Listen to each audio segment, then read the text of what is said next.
Hello and welcome to the magic of fishing. Today you join me on a sultry summer's evening and I'm down on my local River Wey in Surrey in pursuit of barbel or chub. Now if you've seen my previous videos on the subject and borne witness to some of my successes, you'll know that I'm no expert and barbel aren't always the easiest fish to catch, but I'm a big believer in timing and conditions, and this evening it feels like I might have got both right for once. Conditions wise, we had a big thunderstorm last night, a big downpour, still feels really muggy today, and it's overcast, chance of further rain, but the river is up by a good foot and has a tinge of colour to it, which is pretty rare for the Wey in the summer months. So that's got me excited. But secondly, I've just finished work and it's always fantastic to get to the river, get on the bankside after a day at the desk, and I'll be fishing until it gets dark. Maybe not too long into the dark because it's still really long days at the moment and they're getting on a bit by the time it goes fully dark, but I love fishing into dusk, and even if the fish aren't in a feeding mood to begin with, we'll hopefully have a chance as dusk falls.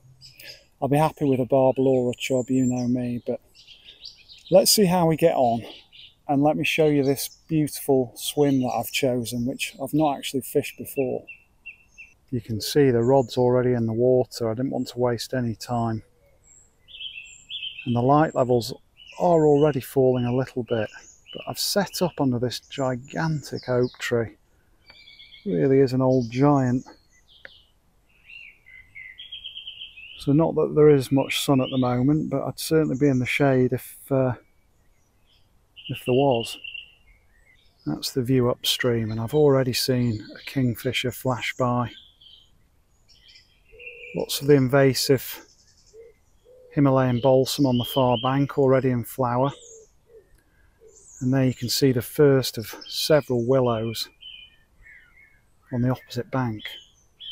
Right across from me there's another one that looks fairly tempting, but the one I've plumped for is the one just downstream, and there's a real raft of floating pennywort and streamer weed and other debris that's caught, especially as the levels have risen up, and that to me feels like a really natural fish holding spot.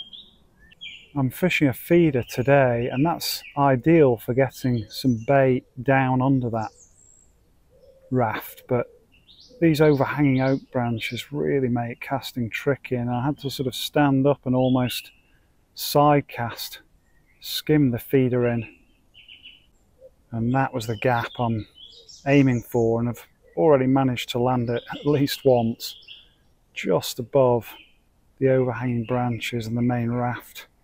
But I hope it's going to be holding a few barbel or chub, maybe both if I'm lucky. And there's a nice little gap in the tree canopy, which I've managed to point the quiver tip up towards, and that'll become more important later as the light falls and I need something to silhouette the tip against and see any movement. Nodding away in the current, there is quite a bit of flow today. And tackle and bait wise, I'm keeping it fairly simple as always. Again, it really is about timing and conditions, not clever rigs or scientifically formulated baits, as far as I'm concerned anyway. And that's what I've been taught by one or two brilliant anglers down in this neck of the woods since I took an interest in barbel. It's only in the last few years that I've really come to grips with them and managed to land a few. So I'll be using my normal 1¼ pound test curve Darwent Valley quiver tip rod, nice and short but powerful enough to hopefully subdue any beasts that are lurking under that raft out there. 8-pound Maxima, which is really as tough as old rope, and probably more like a 10 or 11-pound breaking strain in reality, and that's down to a 2-ounce feeder, river model from Coram, and about 3 feet of braided hook length, 10-pound breaking strain. That's down to a size 12 hook, which I've left a little bit of the hair on and put a couple of pellets. And that's one of my bait options, along with luncheon meat, which I've flavoured with my favourite Chinese 5-spice mix. And I'll just swap between soft hooker pellets on the hair or meat and feed soaked pellets, all kinds of sizes, from micros up to about 8mm, different flavours, different colours. I keep them all in an old bucket and get a scoop or two out whenever I fancy a go at barbel. Just listen to this bird song.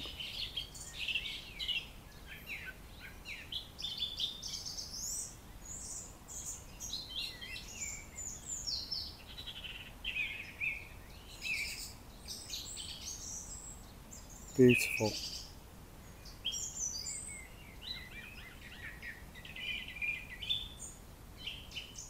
And there's a tiny glimpse of the sun. Might not be all dark clouds and rain. Not necessarily perfect for the fishing, but it doesn't matter so much when you're fishing into the evening. So I don't mind a bit of sunshine.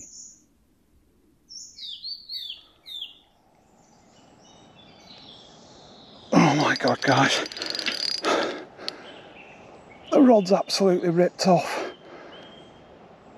It's a big fish, it's a barbel, but it snagged me up down the swim. I can still feel the occasional kick. The rod is fully compressed. And I'm thinking, I may have to get in the water here. Oh, I'll be absolutely devastated to lose this. Absolutely haired off down the river. Didn't have the camera on, and it's starting to feel a bit solid, but all hope is not lost. We've got strong gear on. Let's see whether I can get a better angle on it.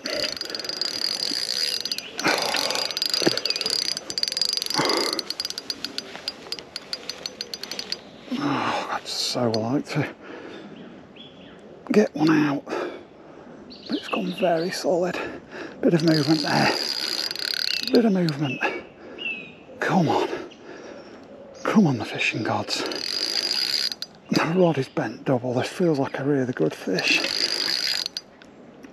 Any fish would be good today. Oh, it's gone solid again. I think it could be weed. Let's hope it's weed and not a solid tree.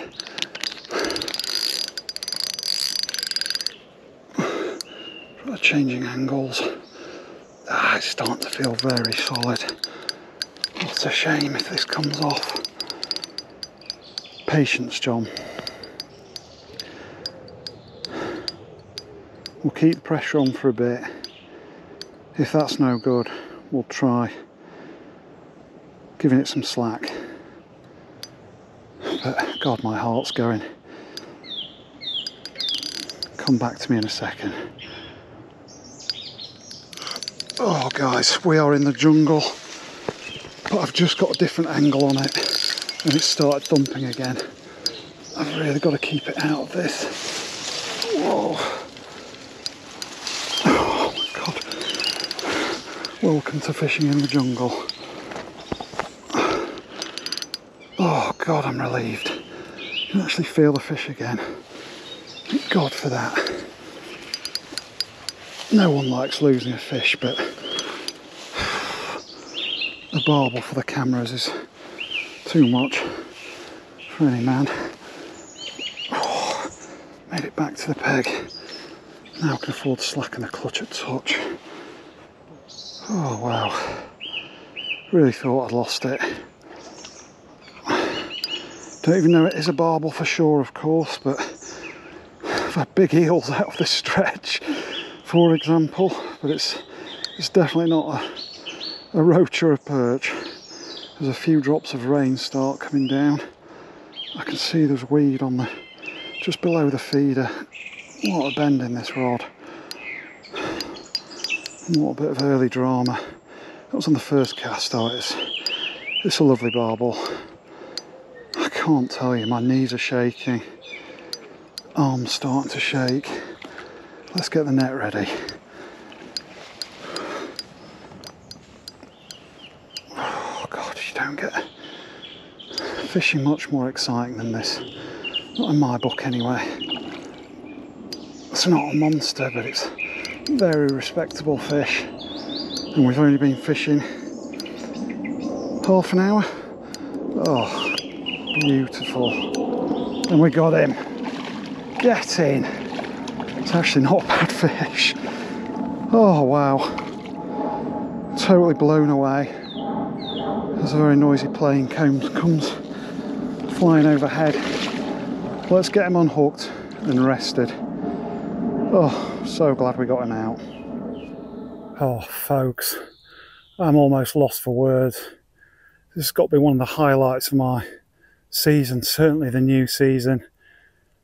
It's bigger than I thought, £7 1 ounce, which in River Wey terms, only a small river. That's a really quality fish.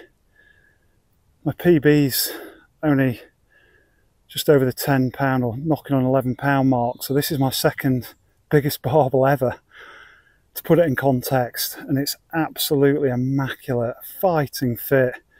Nearly did me. To think that I could have lost this, I was, I don't know, moments away from losing it potentially, all locked up. It just goes to show, if you do get in that situation, patience, try different angles, give it slack if need be, and you can save the day. Oh, what a beautiful fish. They take my breath away. Unbelievable scrap that's left me shaking, but although I've rested it in the net, I don't want to leave it out of the water any longer. So glad I could share it with you, but let's get him back. Really broad back. He's fighting fit. Fighting fit. Let's let him go. Wow. Off he goes.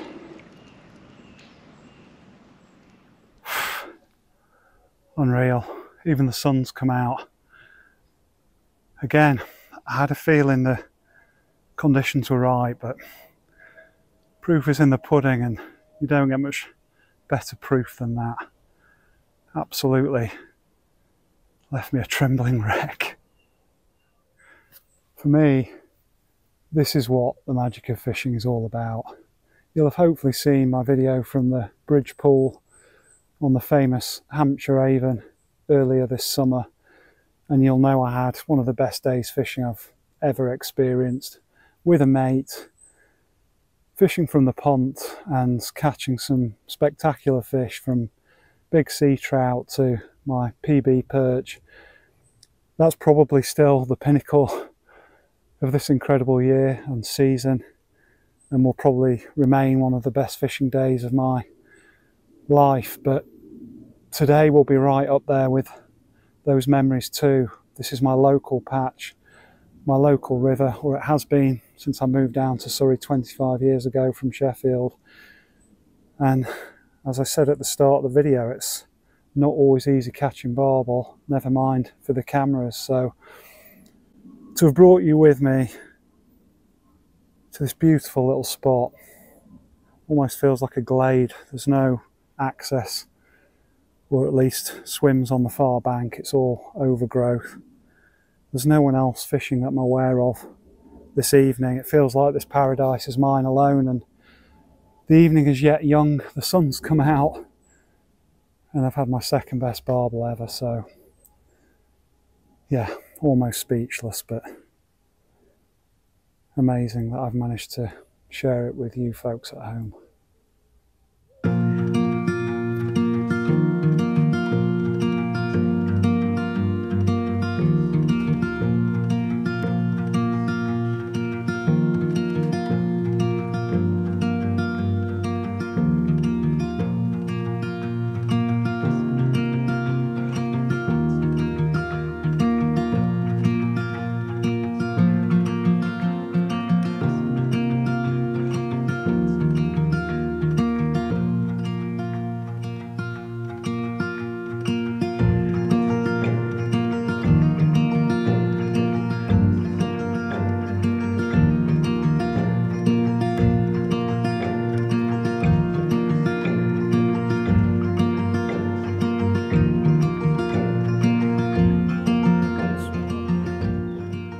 some quite mad news to share. It was mad to me anyway.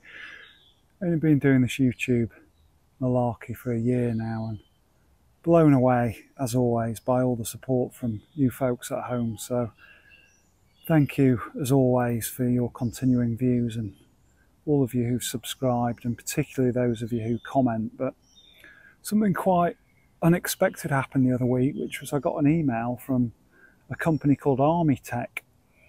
First email of its kind saying, "Dear Mr. Morwood, would you like to have a free torch?" And I said, "I'd like to, what's the catch?" They said, "There's no catch other than we'd like it if you could include it in one of your videos, and we'll give you a promo code for your viewers."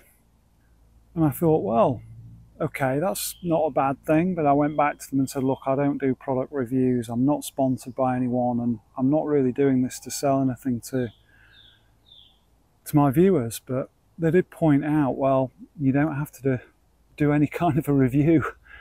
All you have to do is include it briefly in a video, and your viewers could save some money. And it really is, I've got to say, the Rolls Royce of torches. It's not the cheapest.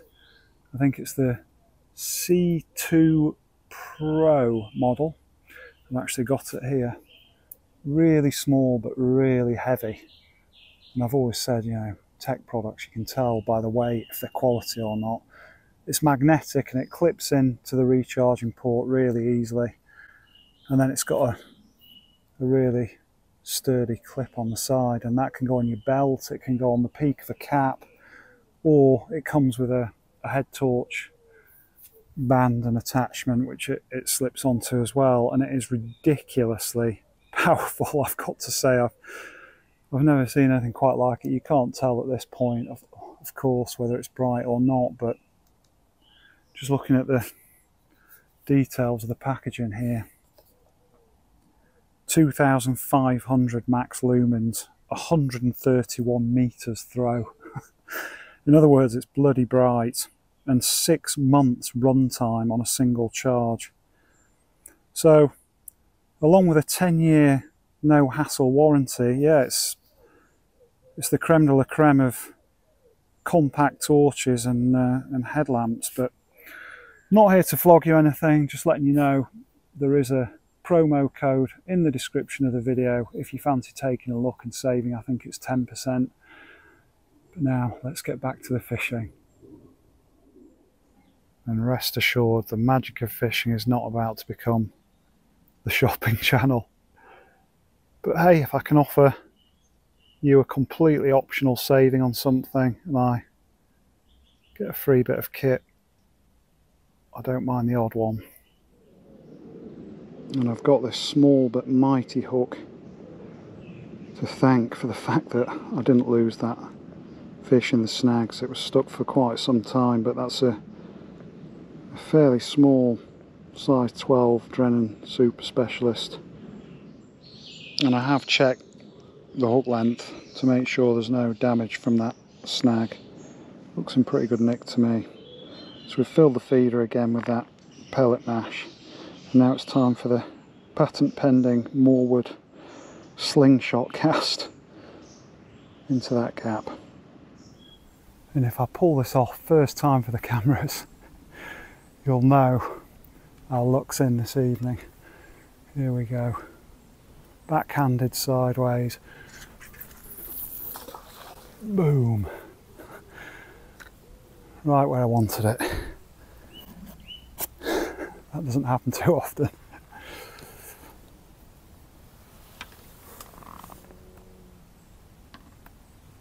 I can see now the line is pointing right down under that overhanging willow, so it's probably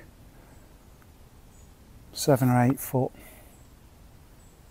upstream of that raft, and that's exactly where the rod hooped over. Sorry I couldn't show you the bite, but it was classic barbel. A 2 foot twitch, bang! Feels greedy to want anything else, but the evening is still young, so let's see.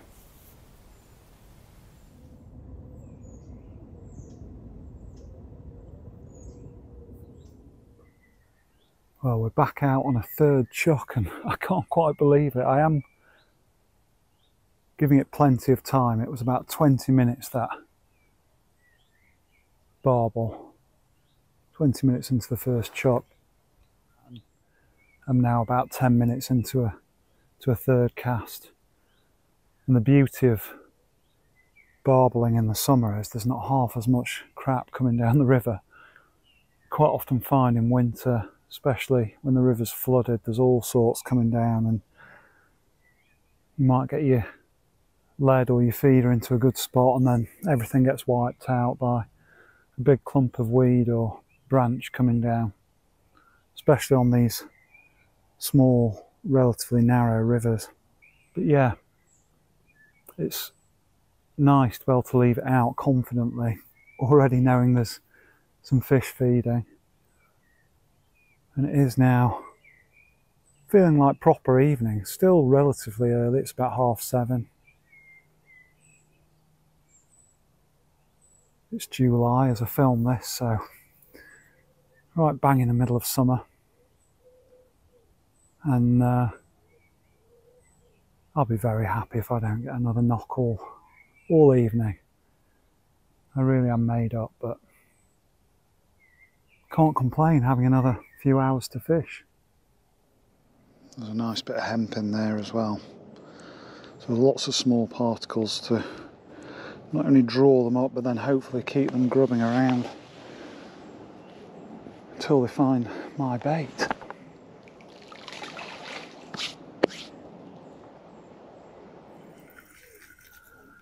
Nothing that time, just hooked a little bit of weed, but it was on the way in around the feeder, bit of eelgrass.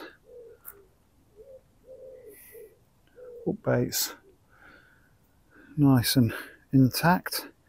I'm going to give meat a go. It is one of my favourite barbel baits because it's caught me more barbel than any other bait. And the only reason I went with pellet was that was my intended feed. But when the river's really high in winter, can't beat a big piece of meat wafting around, letting off plenty of scent. We'll keep the other hook length ready for potential swap back. I'll give this a quick go.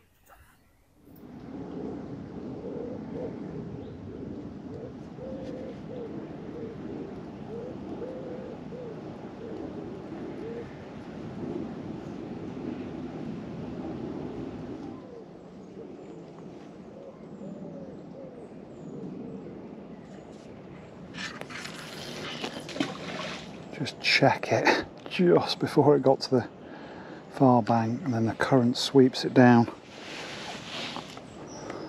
under those trailing fronds of the willow.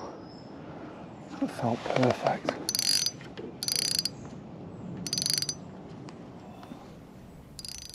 Just had a bite on the meat. Oh, I say a bite, more of a pluck. Another one bouncing. Oh, God. That was not my best strike.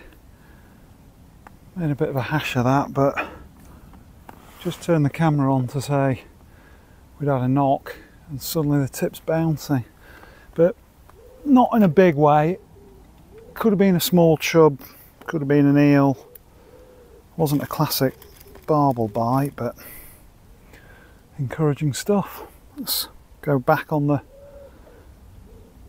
spam. And of course, every missed bite or rebaited hook means another kamikaze cast into Willow Gap. Let's hope our luck keeps holding, or mine does.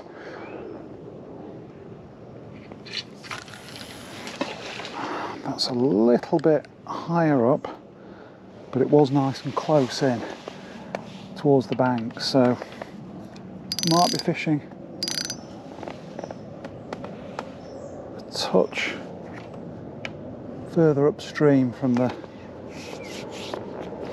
big bed and raft of debris under that willow, but we're nice and tight to the bank.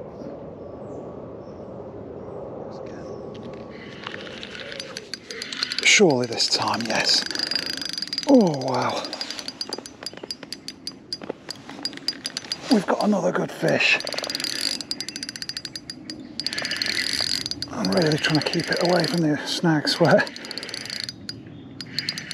Oh, you know, I said it might be an eel, that last bite, and it is an eel.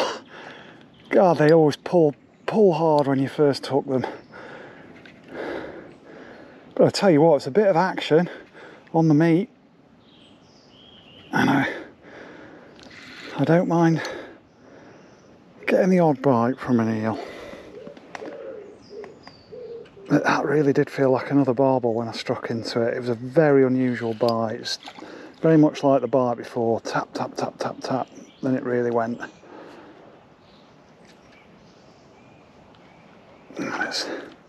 It's not a giant, but it really has put a bend in this rod.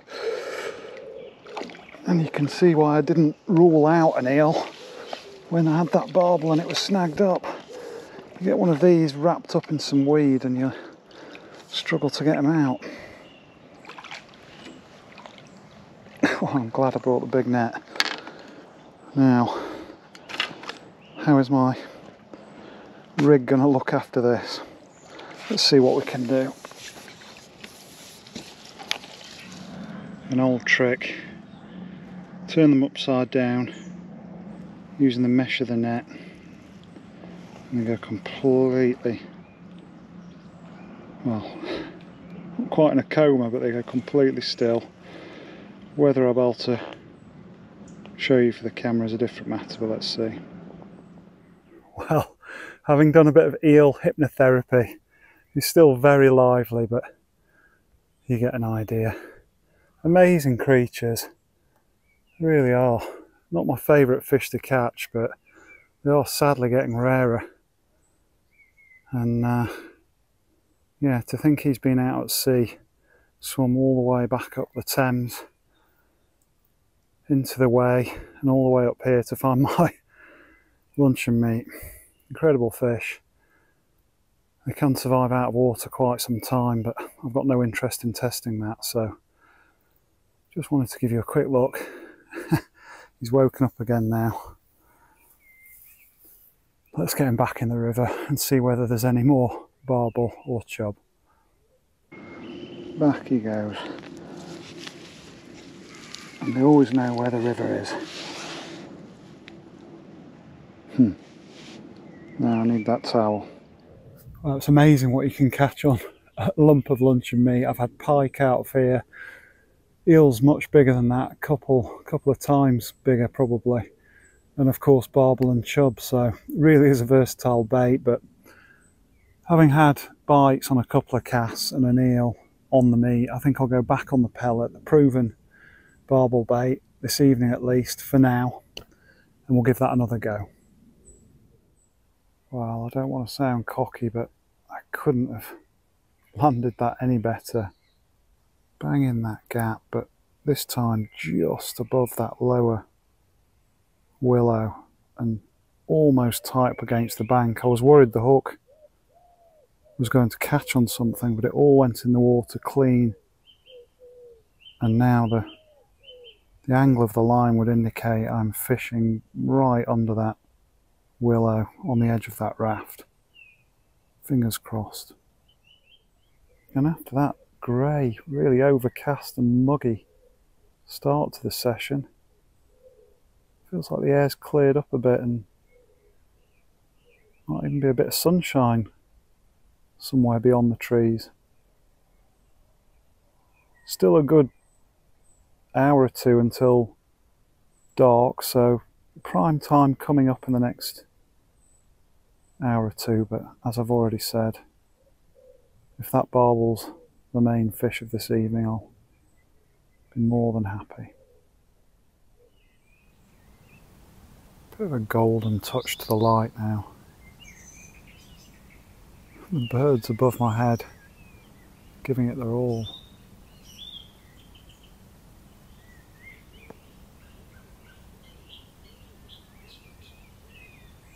I wonder how many birds this mighty oak provides a home for.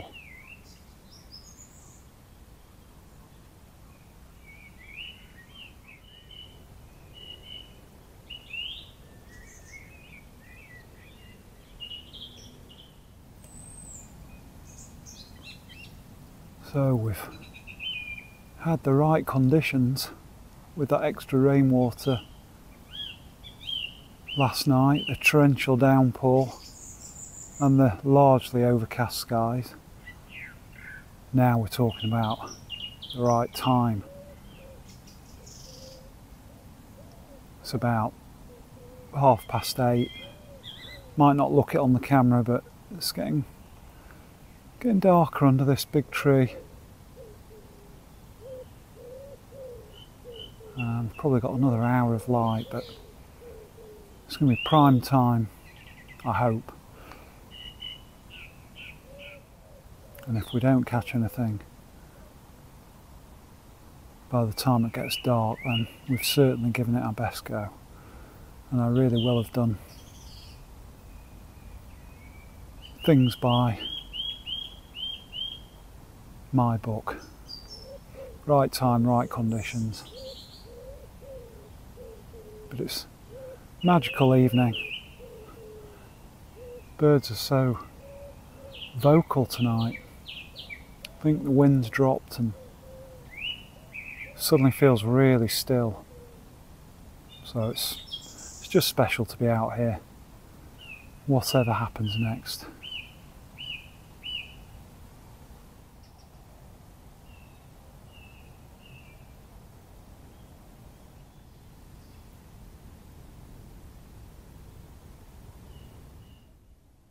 You might just be able to pick up the odd bat.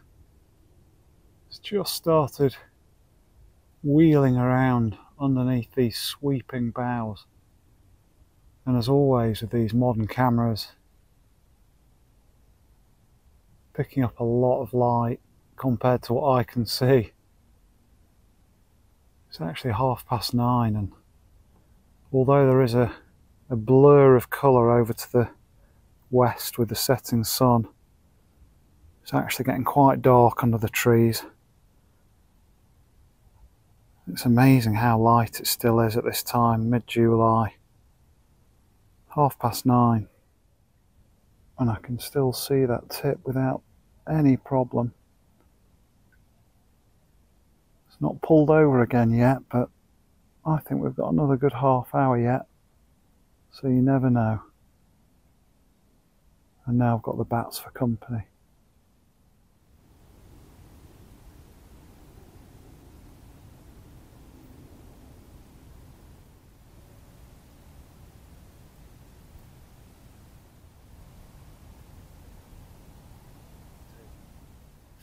Well, as you can tell, it's pitch black now. It's after 10:30, so I really have given it a good while into the dark, and I've found a very good use for my new Armitech torch. It's wedged in a tree up there, and I feel like I'm playing football on a floodlit pitch. It's so light. So very happy with that, and very happy with today's fishing. Just that one barbel, but what a special fish, and more than makes this trip worthwhile. And every fishing trip is a mini adventure, and it's proven so again today, because at about 10 o'clock, already dark, I heard some crashing around in the undergrowth behind me, then saw the only other human being I've seen all evening emerge from the gloom. And once we'd greeted each other, he said, "Oh, is it John from the Magic of Fishing?" Turned out to be a YouTube fan. So this is a shout out to Jamie Bowling. Really entertaining chat for the last 20 minutes. He's a young student studying in Guildford, wants to be an actor, and he's also a very keen angler. He's only just joined the local Woking club. This was his first time on the river, and he managed a 3-pound chub earlier. I also saw some amazing photographs and video footage of some big cats that he's had out of the local club lake as well. So very competent angler, as well as a lovely chap to have a chat with late at night on a dark riverbank. So now it just remains for me to pack up and say my usual plea. If you're not already in this club, the Magic of Fishing, surely now's the time to hit that subscribe button for many more videos like this. And to all you faithful followers, lots of love as always. Thanks so much for your ongoing support. Give it a like, tight lines, and I'll see you again soon on the bank.